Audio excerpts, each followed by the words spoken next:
What's up, you guys? Welcome back to my channel. As you can see by the title of this video, I'm going to be updating you on my health and why I was hospitalized over the weekend.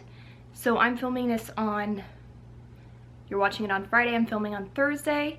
I'm trying not to edit this too much because I'm pretty tired and I am still working full time.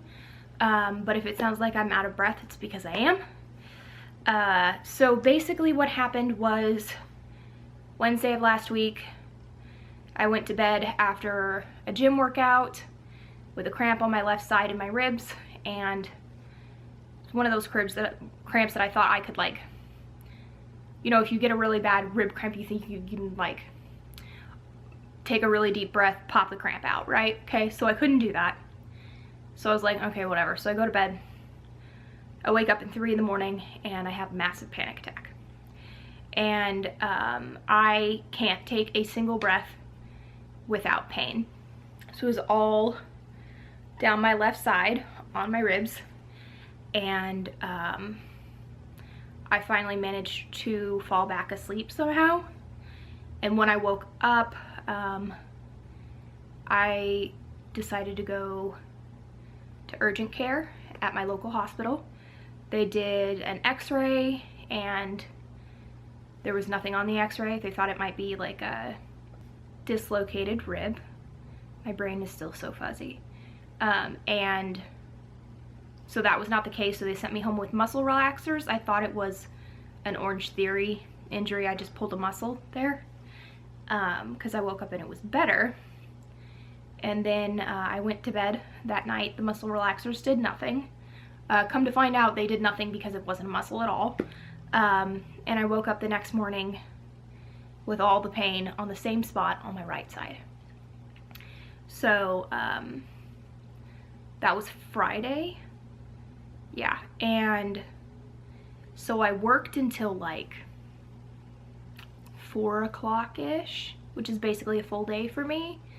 And at about 4 o'clock, my mom came over and they convinced me I needed to go to the ER.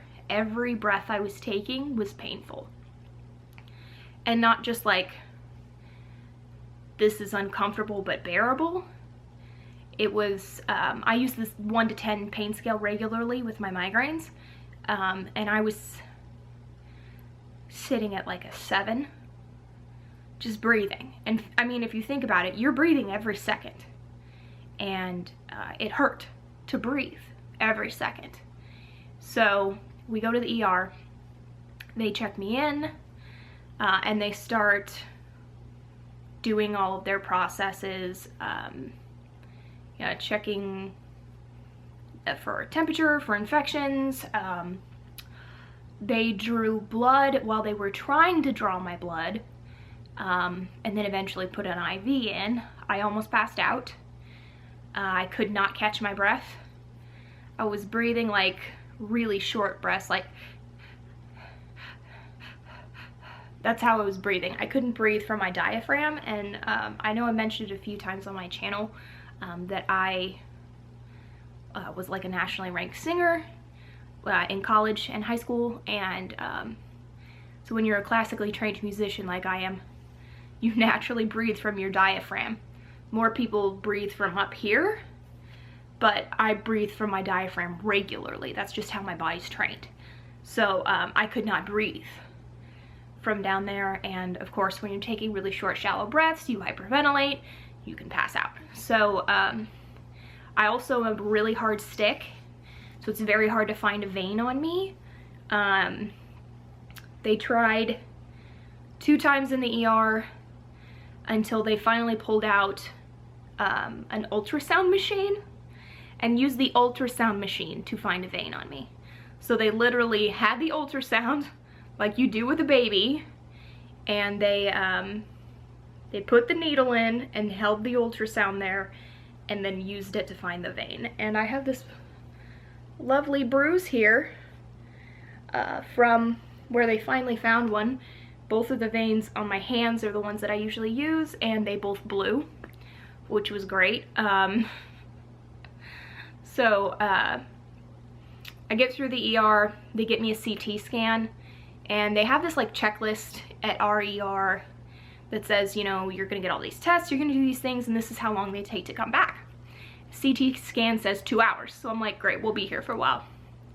So I pull out my book, and luckily it's a hospital that Brett works a lot with for his job. So the ER nurses knew him, so I think I got a little bit of extra special treatment. Somebody managed to get me some morphine, and I knew I was in trouble when the morphine didn't help. I literally had no relief from the morphine while I was waiting for the CAT scan to come back. So CAT scan comes back in 10 minutes. And it's one of those things where like, you get a test done and the doctors are like, we'll call you if there's an issue, you'll get something in the mail if there's not an issue. So they came back in 10 minutes. And they said, you have blood clots in both of your lungs. So I have blood clots in my left and right lungs, and I have more in my right than in my left, which is why the pain went away in my left faster than in my right.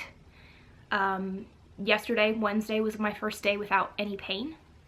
I do still have quite a bit of discomfort, and the reason I'm out of breath is because the blood clots are stopping the flow of oxygen getting all the way to the bottom of my lungs, which is where my pain was. So my lungs were inflamed essentially, and my lungs are functioning on not 100% oxygen levels. So I was on oxygen when I was admitted to the hospital. As soon as they said you have blood clots, they're like, you're being admitted, it's happening.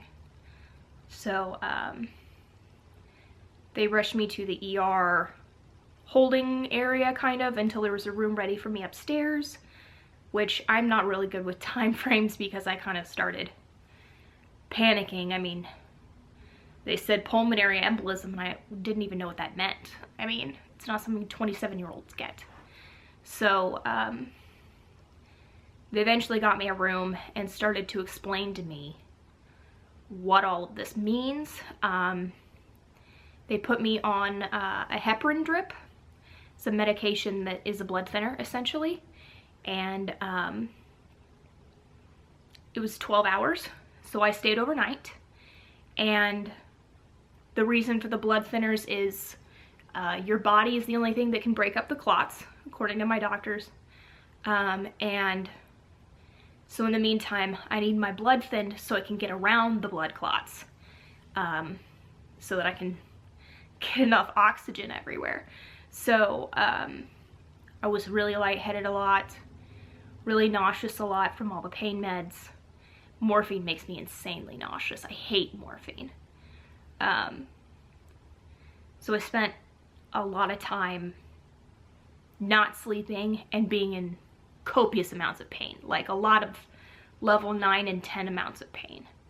It was really, really uncomfortable and some of the worst pain I've felt in my life.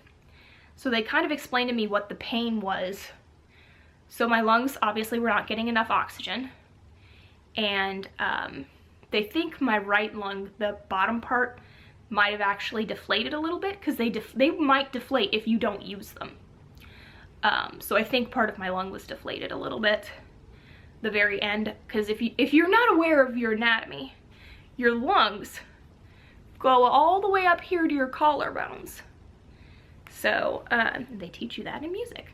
So so the very bottoms of my lungs, on the right side at least, I believe was deflated a little bit. So there is a layer on the outside of your lungs and a layer on the outside of your ribs that I believe they call the pleura, and there was some fluid in between so they don't rub together. So my lungs were so inflamed that that fluid had been pushed out of the way, and my lungs were rubbing on my ribs.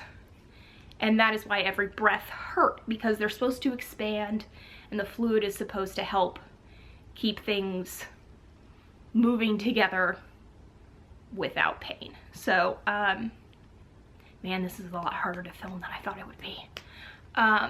So it was really scary because this kind of thing kills people all the time. And luckily I was on the lowest end of the spectrums in which they rate the severity of your condition.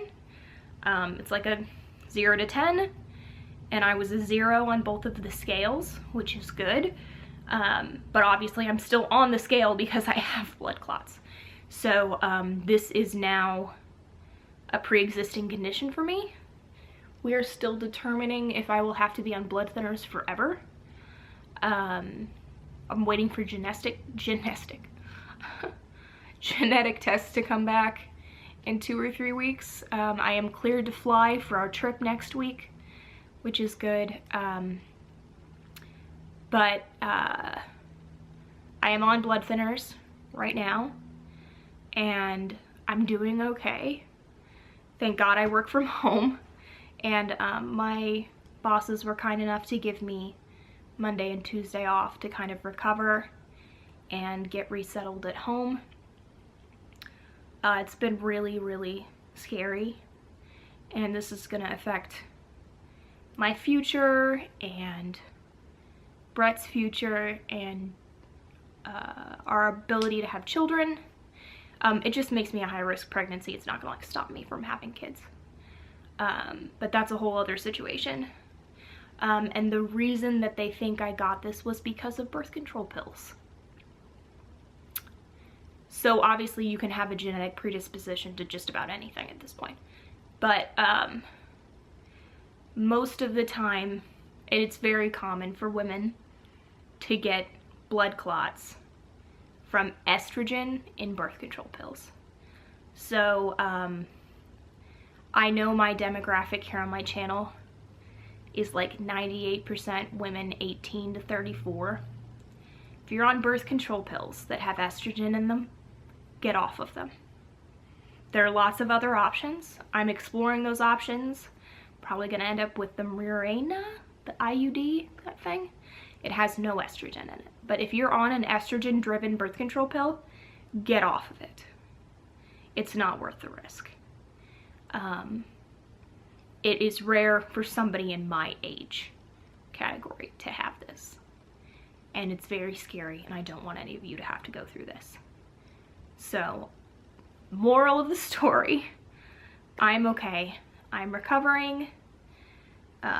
Lots of bruises and things. They stuck me 9 times for 2 IVs, which is none of their faults. I wasn't mad at anybody. I had amazing care from my nurses. My cousin is a nurse at the hospital I went to, so she took care of me as well, which was really great. Thank you to all my friends and family, and to you guys. I've been posting on Instagram about all the different things, so if you have any questions below, please leave them. And I am gonna go.